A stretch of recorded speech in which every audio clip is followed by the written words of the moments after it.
Welcome to Man Does Tech, where I solve the problems you didn't even know you had. In this video, I will explain how to make the best quesadilla. Start with the right foundation for a perfect quesadilla. You'll want a fresh, soft tortilla, ideally 8 to 10 inches across, to hold all your delicious fillings. For the cheese, think about something that melts beautifully, like Monterey Jack, Oaxaca, or a good Mexican blend. A non-stick pan or griddle is your best friend here, ensuring a golden brown finish without sticking. Now for the fun part, the fillings.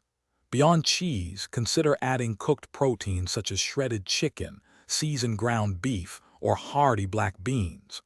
Sautéed vegetables like bell peppers, onions, or mushrooms also make wonderful additions. Remember, it's crucial to keep your fillings relatively dry. Excess moisture can lead to a less than crispy quesadilla, which we definitely want to avoid. Achieving that perfect golden brown crust is key. Begin by heating your non-stick pan or griddle over medium-low heat. Place one tortilla down, then generously sprinkle your chosen cheese over one half. Add your desired fillings on top of the cheese. Fold the other half over, cooking for about 2 to 3 minutes per side until the cheese is fully melted and the tortilla is beautifully golden. Once your quesadilla is perfectly cooked and the cheese is gooey, transfer it to a cutting board. Using a sharp knife, cut it into 2 or 4 wedges depending on its size. Serve it immediately while it's warm and delicious.